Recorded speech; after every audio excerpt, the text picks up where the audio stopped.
দিকে হেফাজত প্রায় আধা ঘন্টা ব্যাপী ওই বৈঠকের বিষয়টি সন্ধ্যা 6:30টার দিকে নিশ্চিত করেছেন।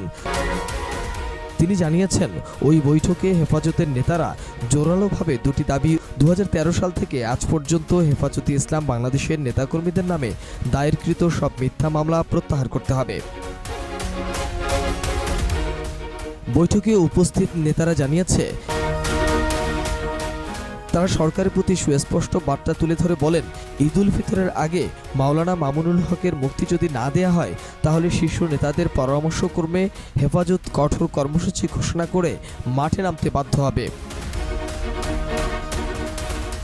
ওই বৈঠকে হেফাজত নেতাদের মধ্যে উপস্থিত ছিলেন নায়েবে আমির মুফতি জসিমউদ্দিন, মাওলানা মাহফুজুল হক, মাওলানা আব্দুল আওয়াল, মুফতি মিজানুর রহমান সাইদ, মাওলানা বাহাউদ্দিন জাকারিয়া, সিনিয়র যুগ্ম মহাসচিব মাওলানা